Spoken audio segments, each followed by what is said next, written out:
असतो मा सद्गमय तमसो मा ज्योतिर्गमय मृत्योर्मा अमृतं गमय।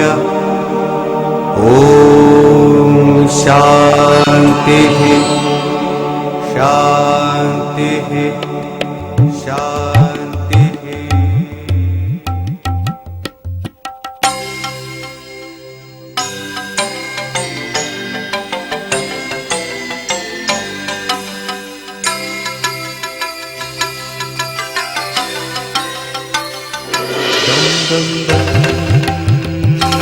दनदिरना दिरननदा धीरना दनदिरना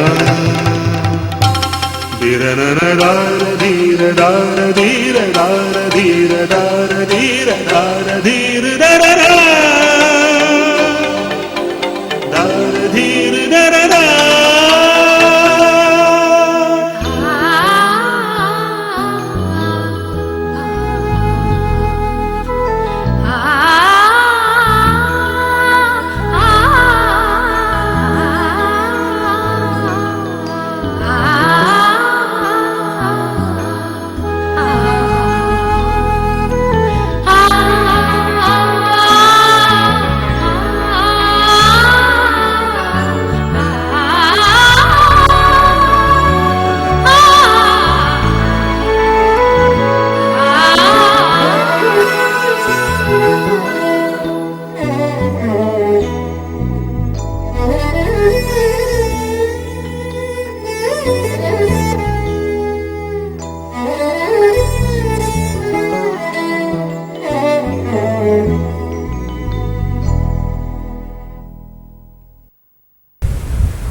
प्रभु परमात्मा जो ध्यान आसरो वठी करके पंज इष्ट देवन के सदगुरन के चरणन में शीस नवाईंदे, हाज़िर संतन वेठनन के मस्तक निवाईंदे, सजा जेके न शुभ अवसर 25 साल रजन जयंती और 43 साल बाबा साईं जन जे वर्सी जो रजन जयंती यानी आश्रम जे उद्घाटन जो उन लाए प्यार सां मुखी साहबन के सॾु उन सिक जे सॾ ते कृपा करे पधारियान। सभिनी आयलनि खे मुंहिंजो नमस्कार आहे। सॼी साध संगत मुंहिंजा भाउर भेनरूं सभिनी आयलनि खे मुंहिंजो प्रणाम आहे।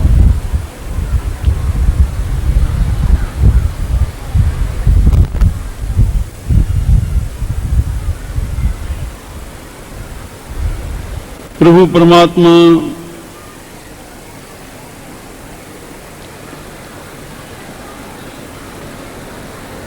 सिंध में भी पाण खे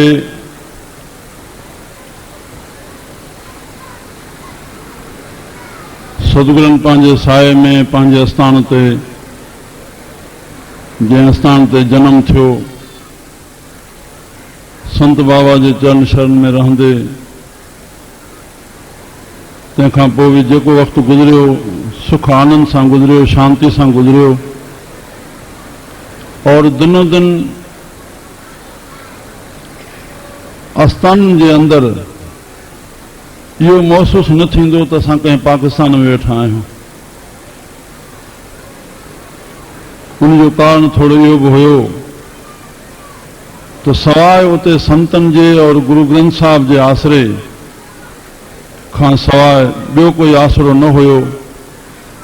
जॾहिं बि काई उणीदवणी थींदी हुई त संगत जो ओतिरो ई अचणु, ओतिरो ई आसरो दरबारनि जो, त सदाईं उते जेके वसंदड़ आस्थान आहिनि जिथे संत हाज़िर वेठा आहिनि या जिथे जिथे दरबारियूं आहिनि उते सदाईं आनंद मेलो रहंदो हो। इहा ॻाल्हि खे 79 जाइ खां पोइ जेका बि संगत ओॾहें मुंहिंजे 4-5 भेरे में हली आहे उहा ॾिसी आई हूंदी। ख़ासि करके रोड़ी डिवीज़न जे और जेकंबा ज़िले जे संत आस्थाननि ते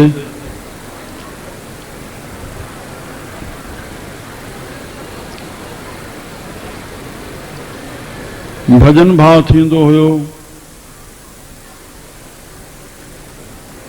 बाबा साईं जो सिर्फ़ सुबुह जो 5 भजन ॻाई करके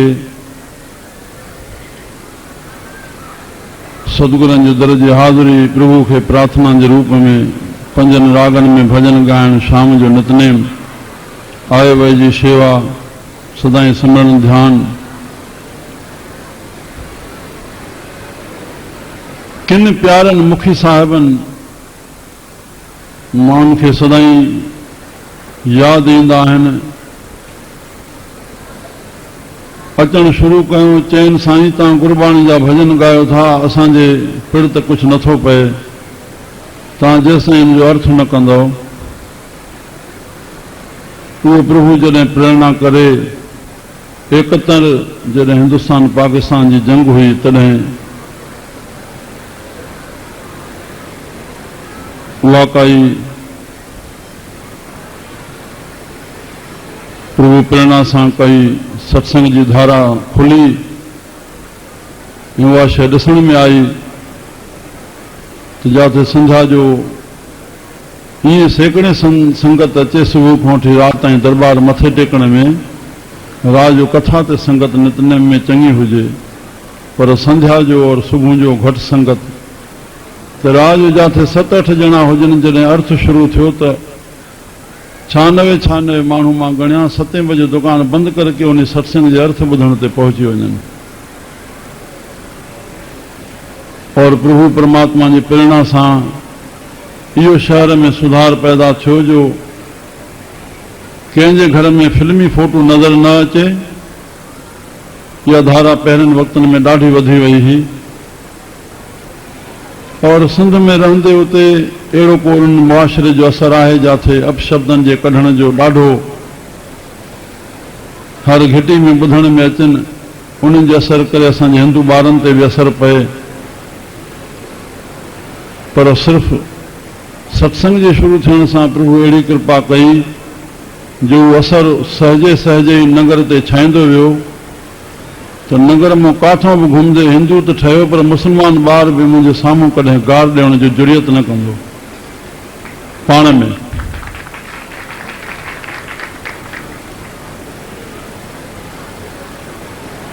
जेके जेके समाज सुधार जूं जेके अणवणंदड़ शयूं हुयूं उहे मुंहिंजे साम्हूं नज़र न ईंदियूं। ऐं उन वक़्त खां पोइ इहो ॾिठो वियो त पंहिंजे जाथे वेठे पाण सां त अनौचित न, पर कोई उन वेठे अनौचित कोई कम त न कंदो। काई बि सभा आहे जाथे बि पंहिंजो वेहण प्रभु करायो, पर उते अनौचित कोई कंहिंजे मथां बोले बि न सघंदो। ऐं पंहिंजी हिमत सां उते सिंध में बि प्रभु कृपा सां अहिड़ो हलबो हो जो पाण त पाण, पर पंहिंजे साम्हूं कंहिंखे जुरियत न थिए त ॿियो कंहिंजे मथां कोई हमिलो करे।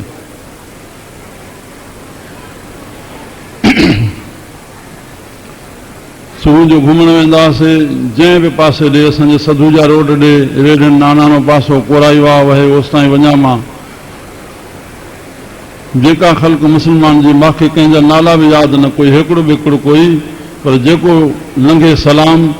असांजे आस पास में जेके ज़मींदार रहंदा, बुल्लो, कोराई, कलवड़ और हाजी खान ॻोठ जा चाचड़, अन्य अन्य जाथे असां वेठा हुजूं पंहिंजूं जीपां रोके करके सलाम ॾियनि, भाई साहब सलाम, सदाईं साईं सलाम।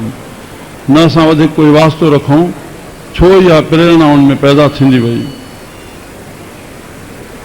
बुल्लो असांजो खावन बख़्श खान उतां लंघे, हेॾो बुज़ुर्ग बसि बगी रोके लहण जे करके मां रोकियां, साईं बसि खान साहब इहो थी वियो बसि तव्हांजो। चाहे वोटिंग थी 71 में मुंड ऐं खाननि जी, सभई ज़मींदार आया सिजदो करणु, सभिनी सां पंहिंजो दुआ सलाम सदाईं आयो, वधीक वास्तो पूरो। बसि मां हिते अचां, हिते पहुतासीं जॾहिं कुझु ॾिसण में समाज जूं हे आयूं इन जे लाइ हिन वर्सी साहिब ते धार्मिक स्थल ते और धर्म जे आयोजन में जिथे आध्यात्मिक चर्चा हले इहे स्थितियूं ॾिठी मां 1981 में जॾहिं ॿारड़े पंहिंजे मोहनलाल जो छठी जो प्रोग्राम संतनि जे तरफ़ां मल्हायो वियो सॼो उन 81 में 2 कलाक मां समाज जे भलनि पुरुषनि खे जंहिंमें उन पहिरें भेरे में देवीदास साहब आर्या परमान पंजवाणी प्रोफेसर पंहिंजो सेंट्रल पंचायत जो जनरल सेक्रेटरी मुखी शंकरलाल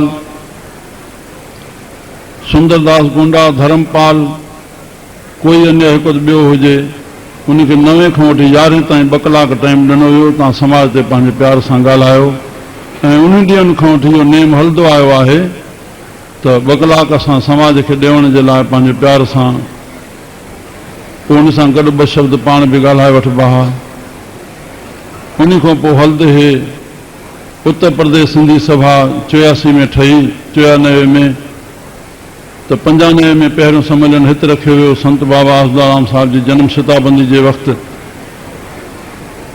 इहो सुठो पंहिंजो प्यार ॾेखारियो असांखे। पंहिंजे समाज वारनि जो अध्यक्ष हिते हुयो मुरलीधर जन प्यारे रूपाणी उन वक़्तु सम्मेलन करके भाई जंहिंखे न बि दर्शन थियल आहे थिए मेले जो बि दर्शन थिए सुहिणे मौक़े सां रखियऊं और हिते 10 बजे खां वठी शाम जे 4 बजे ताईं 6 कलाक हिन ई पंडाल में सम्मेलन थियो छो जो 94 में हे मेलो ट्रांसफर थी करके हिन पासे आयो अॻ में ओॾे थींदो हो ऐं उन खां पोइ उहे प्यारा पंहिंजे उत्तर प्रदेश तरफ़ां 2 कलाक जेको नेम पंहिंजो हुयो समाज खे ॾियण जो स्टेज ते ॻाल्हाइण जो त कॾहिं संत बाबा आसदाराम साहिब जी जन्म शताबंदी खां पोइ 54 समितियूं पैदा थियूं जेके ॿाहिरि शेवा जो नगरनि में कार्य हले थो उन्हनि खे सरूपा बख़्शण सेनानियुनि खे घुराइण वरी विच में ऑल इंडिया पत्रकारनि खे घुरायूं उन्हनि खे सरूपा बख़्शूं सम्मान ॾिनो।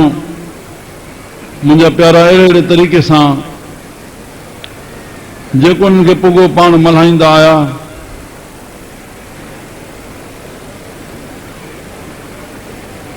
काथे असांजे समाज वारनि जो बि उन्हनि वटि पहुचण न थियो काथे उन्हनि जी व्यवस्था ई हूंदे पर प्यारे मुरलीधर जो एतिरो त ॾिठो वियो जो जंहिं कम लाइ जेको पहुतो उन लाइ पंहिंजे तरफ़ां उनजो पंहिंजो पूर्ण प्रयास रहियो वरना बाक़ी ॿियूं मिटनि माइटनि जा कार्य या समाज जा कार्य केतिरा थी सघिया या समाज में केतिरी मान्यता आहे या केतिरो उन्हनि हथु विधो पर हे कार्य खयूं आया प्रेम सां जेके बि मल्हायूं। अॻ में वरी हिते सम्मेलन थियो 2 साल वरी मुरलीधर खे ॿीहर चूंडियो वियो पंहिंजे प्यार सां शेवा कार्य जेके हलायूं। हाणे मथां 12 तारीख़ ते उत्तर प्रदेश नई सिंधी सभा प्यारे श्रवण कुमार खे समाज जो कार्य थिए इन्हनि कुछ समाज जे स्थितियुनि खे ॾिसी करके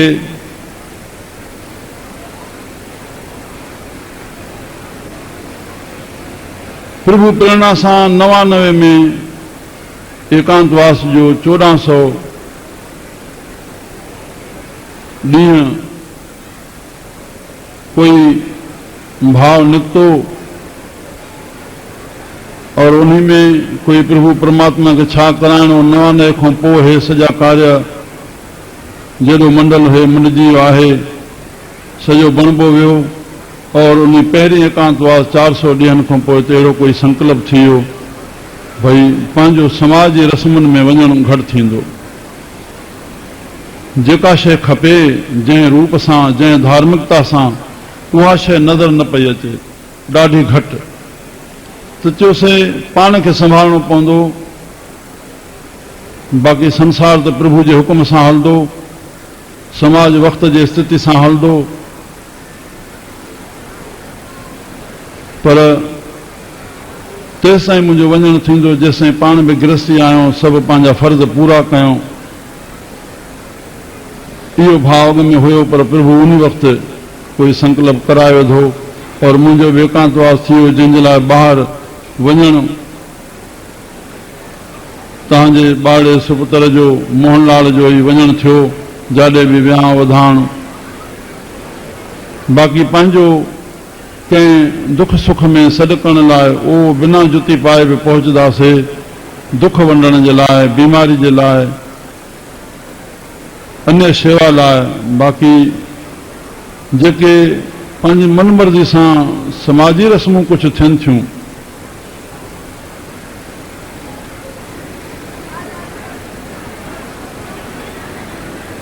त इन जे लाइ थोरो पाण खे पंहिंजे हद में रखियोसीं। उन ॿाड़े जो अचणु वञणु थियणु थियो।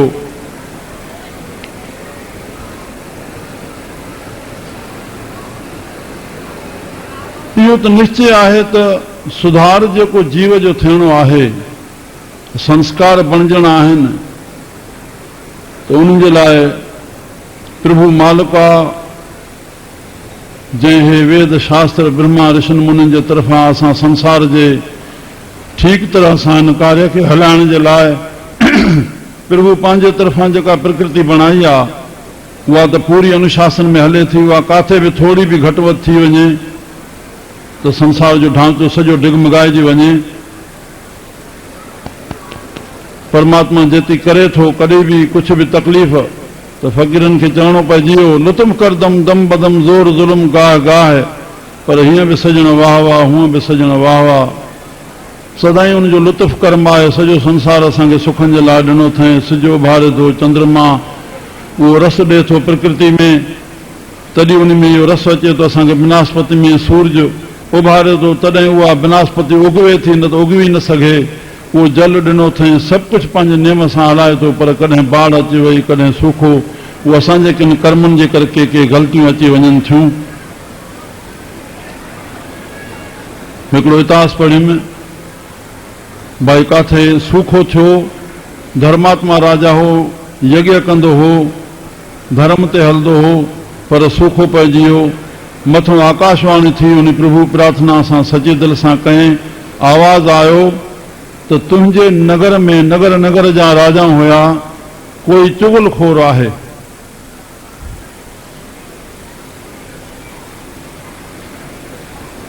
त हिन प्यारे मोट में उहा वेनती करे पुछणु लॻो, साईं उहो कहिड़ो चुगलखोर आहे, नालो ॿुधायो त मां उनखे पंहिंजे नगर खां ॿाहिरि कयां। चई जेकॾहिं ईअं मां चवंदुमि त ख़ुदि मां ई चुगलखोर थी पवंदुमि। इन जे लाइ राजा छा कयो त पंहिंजो ऐलान कराए छॾियईं, भाई कोई बि कंहिंजी चुगली न हणे। राजा जो फरमान थी वियो। हाणे जेकॾहिं कोई काथे कंदो बि ऐं राजा ऐलान कयो आहे त ज़रूरु उहा राजा वटि ॻाल्हि पहुचंदी। उहो ख़ुदि ई भउ में ईंदो त मूंखे तकलीफ़ पहुचंदी। राजा जो ऐलान थियल आहे, उन नियम में हलणो आहे। बरसाति पइजी वई। कंहिं वक़्तु भित ते पढ़ियोसीं, हिकिड़ी ते पने में घुमंदे कंहिं लिखियो हो चाक सां, चुगल चोर बद बख़त, नाले मिठू लॻुसि तीर, कहरी जो कानी कुठो। कंहिं प्यारे कोई लिखियो हो, पर एॾी लाइन पढ़ण में मिली। चुगली करणु, ईर्खा करणु, गुमान में अचणु, गिलाऊं करणु। मुंहिंजा साईं त हे जेकॾहिं काई प्रकृति जे तरफ़ां परमात्मा असांखे काई तकलीफ़ ॾिए थो त कुझु सुजाॻ थियण जे लाइ जथा राजा तथा प्रजा न, असां प्रजा जे कर्मनि अनुसार असांखे उहो राजा मिले थो।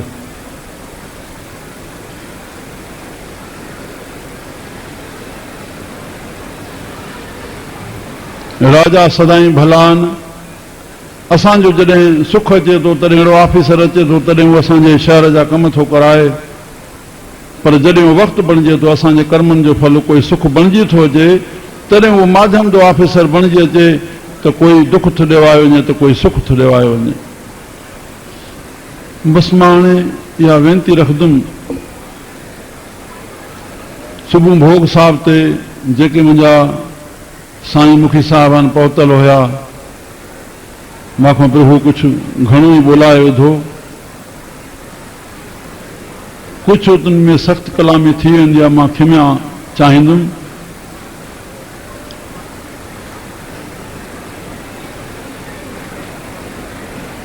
86 में 95 में संत बाबा आसुदाराम साहब जी शताबंदी मल्हाइण खां पोइ सत्संग 100 शहरनि में बाबा जो अहिड़े संकल्प सां निश्चित थी वियो। उन में लॻभॻि यूपी जा 15-16 शहर थिया। अॻ में जेको पंहिंजो सत्संग रहियो, कंहिं विहांउ वधाइण ते वियासीं, कॾहिं उन जोड़ो करायो, कॾहिं न करायो। हे जोड़ो कोई भक्ति पैसा रखण जो कोन हो, इहो पंहिंजे गदी वेहण सां इहो नेम न रहियो आहे। छो शताबंदी खां पोइ वेंदे 92 खां वठी जिथे जेकी मिलणो आहे उहो ते नगर में हलणो आहे, उन नगर जी शेवा कनि। उन नगर वारनि खे जेका समितियूं ठाहियूं वयूं, जेके बि कार्य आहिनि उते हलाइनि। हिते पंहिंजा हलनि था और ॿाहिरि शहरनि में हलनि था। उहे जेके सत्संग थिया, असांजा व्यापक रूप सां सत्संग थिया। असांजे मुखनि पंहिंजनि खे थोरी बहुत ॼाण हूंदी त उते समिति छा करे रही आहे, जंहिं जंहिं शहरनि में आहे, यूपी जे, उत्तर प्रदेश में। त बसि इहा जेके भावर मिलिया, असांजे प्यारे रूपाणी ॿुधायो, इहा चर्चा वक़्त वक़्त ते थींदी रही। इन्हनि इहो भाव ॾेखारियो जेकर सत्संग यात्रा थिए त विच विच में वक़फ़ो खाई करके असांजे हिन 1400 ॾींहंनि में जिथे जिथे समितियूं हुयूं, बसि इहो निश्चो थी वियो साल में हिकु भेरो वञिणो आहे पंहिंजे समिति जे सॾ ते, हिकिड़ो कलाकु सत्संग करिणो आहे। जिथे लहणो आहे वरी उतां ई हलणो आहे। त उहो 2-3 साल 2000 में रहियो, 2001 में रहियो, पर 2002 में न थी सघियो। 2-3 शहर थिया, थोरो स्वास्थ्य जो अहिड़ो हिसाबु रहियो। सिंध खां 2003 में थी आयासीं। हाणे 2004 बेकांतवास जेको हलियो आहे 300 खनि ॾींहं, आख़िरी पड़ाव ताईं चयोसीं वधीक केतिरो वक़फ़ो वठूं, त उहो 14 जनवरी मांघी ताईं असांजो हे रहंदो। प्रभु कृपा करे सुख सां नियम निभाए और मथों साहबनि जो पाठ रखी गुरु गोबिंद सिंह साहब जो जनम आहे 16 तारीख़ ताईं मल्हाए करके हिन असांजे पंहिंजे संकल्प जी पूर्णाहुति थींदी। तंहिंखां पोइ दास सदाईं सत्संग जे लिहाज़ सां शेवा लाइ हाज़िर आहे। अहिड़ियुनि भावनाउनि खे रखी करके मां हिन बंदे हिते डॉक्टरनि खे सिंधियुनि खे कोठ कईसीं और गॾोगॾु मेडिकल वारनि खे बि सॾु कयोसीं, दवाउनि वारनि खे। त अॼु टेस्टनि जा ख़र्च बि ॾाढा वधी विया आहिनि। उन जे लाइ प्यारे सुंदरदास खत्री जो 20 साले खां इहो प्यार बणियो रहियो त ॿाहिरों ख़्यालु हुयो उहा जाइ ठाराए। चऊं मशीना पंहिंजी तरफ़ां थींदियूं, डॉक्टर बि हमेशह उन अस्पताल खे हलाइण बि छड़ो जाइ ठही वञे। प्रभु प्यारे असांजी कुर्बानी कई, प्यारे रूपाणी जन खां ॿाहिरों जाइ वरितीसीं। उते हाणे कमु हली रहियो आहे, नक्शो तयारु थी वियो आहे 3 मंज़िल जो। अहिड़े नमूने सां सिंध में बि हिकिड़ो वियम घर मां 2000 में वियम, 96 में अहिड़ी प्रेरणा थी। उते बि 40 लख जी लागत सां अस्पताल ठही वई, वॾियूं शेवाऊं हलनि थियूं। तव्हांखे 2001 में डॉक्टर साहब हरिलाल हाणे बि आयल आहिनि, विहांउ में बि आयल आहे। 2001 में बि जॾहिं साईं साधराम साहब आया ख़ासि मेले में नई सदी जे, असांजे सुख सां इहो हले। बाबा साईं जी वरसी जे उपलक्ष्य में आया हुया, उन ते सॼो बयानु ॿुधायो हुयो। त वरी उन लागत सां हिते बि प्रभु जी कृपा सां हाणे ठहे थी। पर डॉक्टर ने एॾो रिस्पॉन्स ॾिनो, चयूं असांजे छोटी अस्पताल छो वॾी निकिरे। असां सभई डॉक्टर अची करके जेके असांजा यार दोस्त आहिनि उन्हनि खे बि वठी ईंदासीं, असां शेवा कंदासीं। ऐं अहिड़ो सिंध में बि मिलियो त हुते हिकु हफ़्तो हर महीने में शिविरियूं लॻनि थियूं पन्याकल में, जंहिंमें कराची लाड़काने सखर जा डॉक्टर अचनि था। और उन सां गॾोगॾु मुस्लमान डॉक्टर बि पंहिंजो वॾे भाव सां चवंदा भई असांखे सॾु कयो उन शेवा में अचण लाइ। वॾे दिलि जान सां उहे असांजे हिंदुनि सां गॾोगॾु उहे बि अचण लाइ तयारु आहिनि। सो मुंहिंजा प्यारा, त उहा मेडिकल वारनि जी भरपाई असांखे दवाउनि सां थींदी। उन्हनि प्यारनि खे बि घुरायोसीं। उहा 6 साल अॻ में उन्हनि जी हिते कमेटी आहे, उहे शेवाऊं दवाऊं बि ॾींदा आहिनि। ऐं 95 में हिते नौजवाननि खे मूंखे चयोसीं हिते खून जी जो रखाइजे। मां चयो शुभ मौक़ो थिए थो, इहो मूंखे सुठो नथो लॻे। त पोइ ॿारनि जो नौजवाननि जो 108 मंडल ठहियो आहे, जंहिंखे वॾा संकल्प अथनि। या असांजो हर्षा मंडल बाड़ी थी आहे, जंहिंमें 400 बाड़ियूं 11 शहरनि में थी वियूं आहिनि। जंहिंखे न वॾो कराइणो आहे, वार न लहराइणा आहिनि। अहिड़ा अहिड़ा संकल्प थियल आहिनि जेके अॼु जे युग में इहे सोचण ॻाल्हियूं ॾाढियूं ॾुखियूं आहिनि। फटाका न ॿारणा आहिनि, होली जा रंग न हणणा आहिनि, मतिलबु इहे नेम नशा शराब त वेष्णु थिया ई थिया, मगर अन्य इहे शयूं बि संकल्प में आयल आहिनि नौजवाननि, जंहिंमें 108 नौजवान हिन शेवा में लॻल आहिनि। कॾहिं बि जनम ॾींहुं मुंहनि जो मल्हाइनि त उनजे लाइ संकल्प रहंदा आहिनि। हिते 95 खां वठी सॼो अॻे आस्थान आयव जी शेवा रहंदी, पर उन खां पोइ हाणे 10 साल में आदर्शी कार्य साल में कुझु न कुझु नवां पैदा थी हलनि था, जीअं सामूहिक विहांव, सामूहिक जणियाऊं ऐं अन्य कार्य। त मुंहिंजा साईं त उते हफ़्तो उहे डॉक्टर उते अचनि था, उनजे लाइ वरी अलॻि जायूं वरितियूं अथऊं डॉक्टरनि खे रहण जे लाइ, उन शेवरियुनि जे लॻाइण जे लाइ। त हाणे बि इहो भाव हुयो भाई पहिरियों असां लखनऊ में घुरायूं, इहा मूल शेवाऊं आहिनि त असांजे सिंधी समाज जूं शेवाऊं कनि। इन्हनि जे आसिरे असांजा धार्मिक केतिरा हिंदुस्तानी बि डॉक्टर थी विया आहिनि जेके शेवाउनि लाइ चवनि था। त ॿाहिरि शहरनि में वञी जेकर अहिड़ो भाव इहो पैदा कजे, उन्हनि शहरनि जी डॉक्टर मेडिकल, तंहिंखां पोइ उते धर्म संस्थाऊं, धार्मिक संस्थाऊं ऐं समाजी संस्थाऊं जेके आहिनि उनखे गॾु करे भाई उहे शहर लाइ छा करे रहिया आहिनि, नगर लाइ छा करे रहिया आहिनि, त उन्हनि जो सॼो ठाहे उहे डॉक्टर उन्हनि सां मिलाए, तंहिंखां पोइ पंचायत गॾु करे उन्हनि जे अॻियां वेनती रखी करके उन नगर खे ॾिसनि।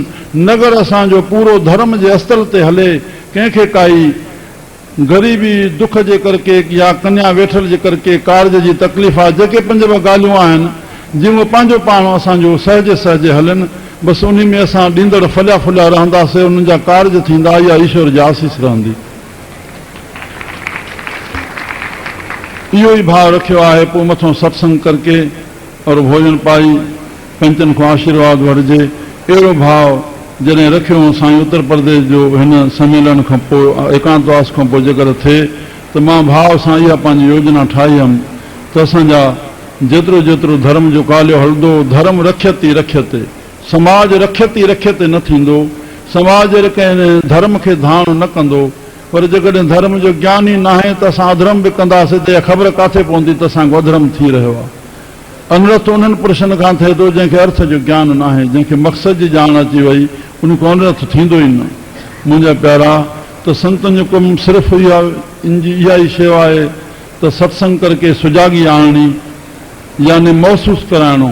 बसि जॾहिं महसूसु थी वेंदो, प्रभु कृपा थींदी, कोई अखर लॻी वेंदो, त पोइ पंहिंजो पाण असांखे अहसासु जागी पवंदो त असां इंसान आहियूं, असांखे छा करिणो आहे पंहिंजे परिवार लाइ, भाउ बिरादरी लाइ, नगर लाइ, पाड़े जे लाइ। इहा नई ॻाल्हि कान्हे, सभई मुंहिंजा बुज़ुर्ग वेठा आहिनि, मुंहिंजा पिता समान वेठा आहिनि, मुंहिंजा वॾा भाउर वेठा आहियो सभई। बसि इहा वेनती आहे, इन तरीक़े सां समाज जो घरनि में वञणु थींदो हुयो। 10 महीना पंहिंजा दौरा प्रभु हलाया सत्संग जा। न्याणियुनि खां पुछण थिए, बचड़ियूं पुट धार्मिक पुस्तक पढ़ंदियूं आहियो? त जवाबु 15 न में मिलियो।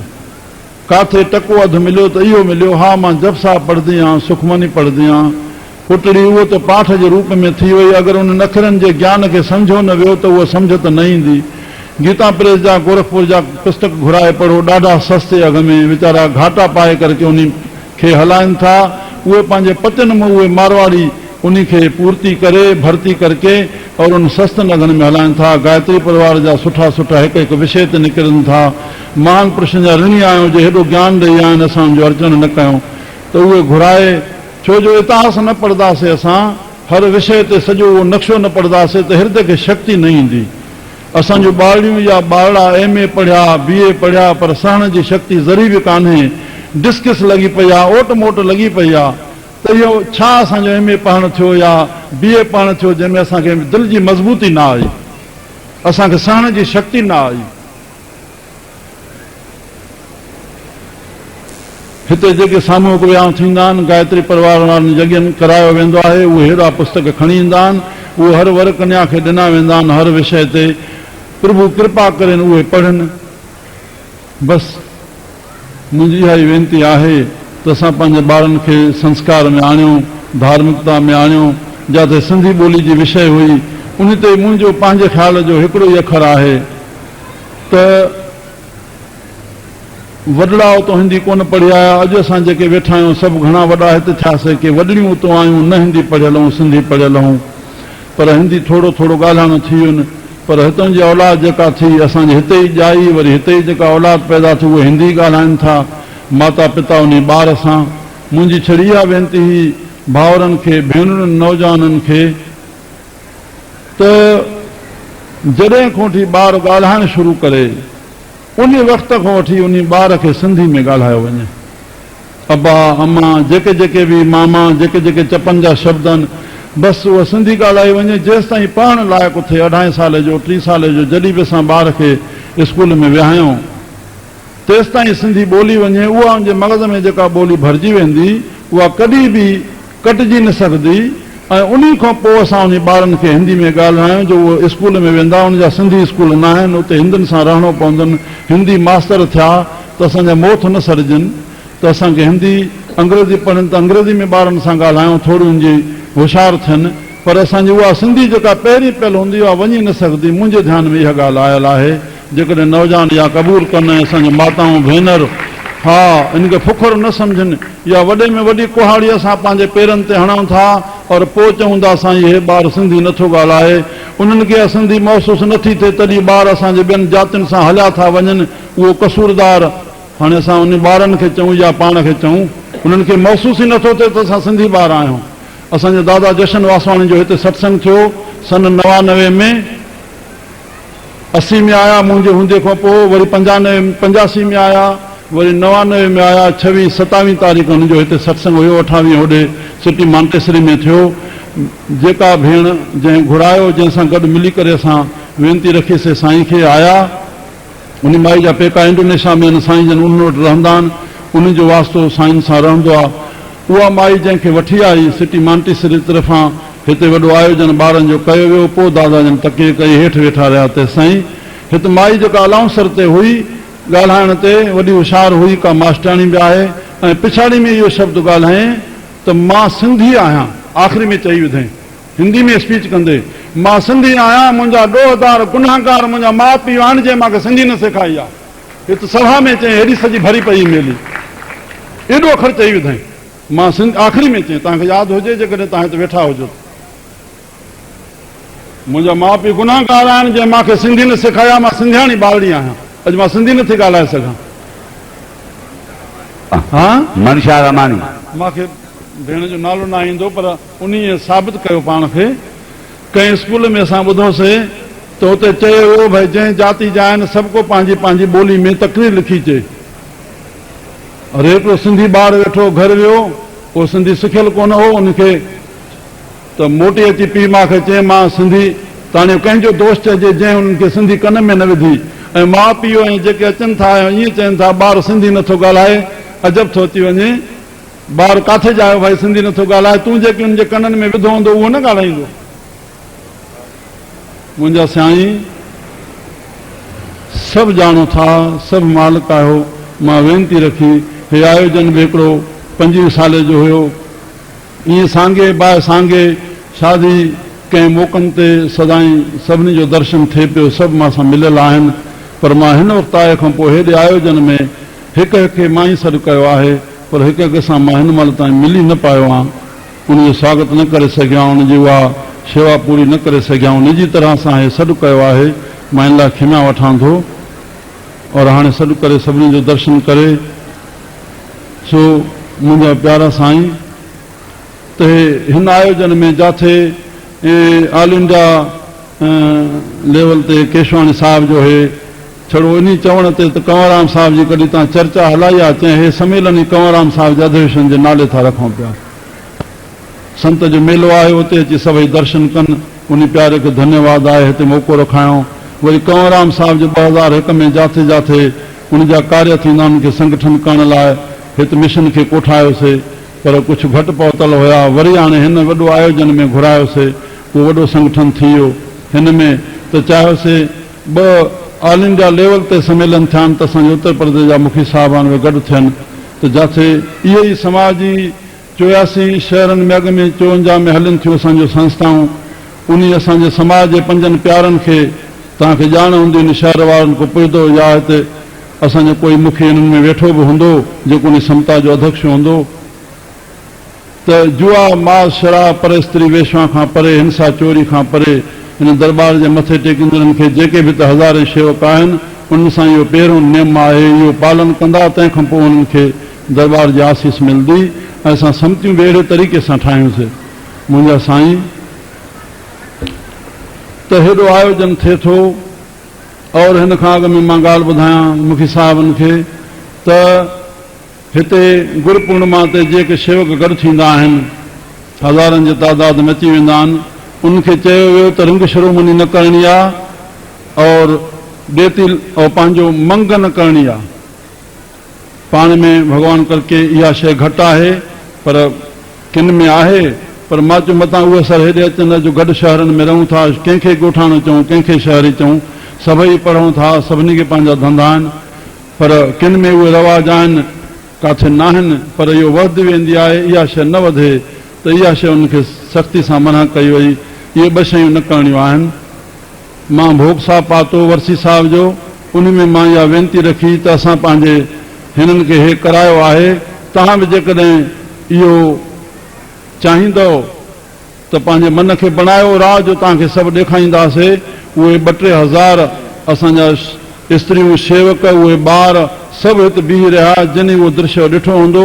जेका सभा वेठी आहे उहा वर्सी साहिब ते हिते रखी वई। आवाज़ आहे, ॾिठो आहे, यादि आहे, यादि आहे न यादि आहे? 2001 में सॼी हे पेंडाल उथी पियो। मां त बीह करके ॻाल्हायो, भाई असां हे 2 नेम पंहिंजा रखिया आहिनि, जेकॾहिं तव्हांखे बि इहा शइ मन बणाइणो अथव मंझंदि जो चई छॾियोमान त सॼो पेंडाल उथी पियो, भाई असांखे रिंग शिरोमणी न करणी आहे। रिंग शिरोमणी अंग्रेजी दिशा वठणी, अंग्रेज़नि जूं ॿियूं असां नथा नमूना वठूं, कई उन जूं सुख भरियूं आहिनि। हे असां मोबाइलनि ते ॻाल्हायूं था, फ़ोननि ते ॻाल्हायूं था, इहे असांखे सुख ॾियण जे लाइ उनजा प्रयास था हलनि न। असां ॿिया सुख जा साधन ईश्वरी नथा बणायूं, उन मां सुठियूं सुठियूं प्रेरणाऊं नथा खणूं, पर जेका ग़लति प्रेरणा आहे, पर उहा बि उनजी सुठी, उन्हनि जे पंहिंजे तरफ़ां प्रेरणा सुठी आहे त हूअं सदा लव कंदा, पर कंहिंखे रिंग शिरोमणी आहे त उहो उन तरीक़े सां उन सां इस्तेमालु न कंदो। इहा शइ हिते किथे आहे जंहिंजो मक़सदु ई न आहे, बिना मक़सद जे मूंखे उहा ॻाल्हि वञणु वणंदड़। मुंहिंजो पंहिंजो जीवन जीअं 80 में असां आया 79 में मुंहिंजो ॿार बि कंहिं रिंग शिरोमणी में शरीक न थियो हूंदो, केर बि हुजे अॼु ताईं। जेका शइ न वणंदड़ आहे उहा न वणंदड़ आहे, उनखे असां नमूनो करे न हलायूं त उहो सॼो समाज उथी बीठो। ऐं इहा ॻाल्हि हे मां तव्हांजे अॻियां रखां थो त जेतिरियूं कुरस्मियूं असांजूं अॼु छड़ी वर्दी थिए थी, वरी मिठा वात हे बसियूं भरिजी अचनि, उहो ग़रीब जेसि ताईं पंहिंजे विहांउ लाइ धन ठाहे तेसि ताईं उहो पंहिंजी जेका पहिरीं बस आई आहे उहो धन पूरो करे छॾे, 60,000 मुनो लख। इहो सभु पंहिंजो पाण सां कयूं था, ॿिए सां कयूं था। न्याणियूं भेणनि वारो सभु कोई आहे। बसि मां इहे वेनतियूं रखियूं जेके ॾुख सूर हुया, पंहिंजो सम्झी करे मां तव्हांजो ॿारु आहियां,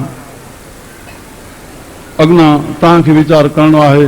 मां तव्हां सां हर शेवा में, हे आश्रम तव्हांजे सॼे समाज जी शेवा जे लाइ आहे। विहांउ जणियाऊं सामूहिक सभु कुझु जो कुझु बि हिते सॼा भंडारा मिलंदा पिया, सभु हे आस्थान सभु ठहियो ठुकियो मिलंदो, तव्हांजे छॾे अचण जी ज़रूरत आहे।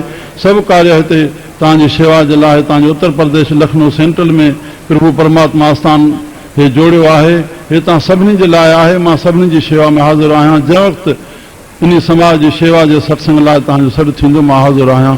एतिरे निखरनि सां मां आभारी आहियां तव्हांजो आया हो। धन धन सखी बाबा सुदाराम साहिब की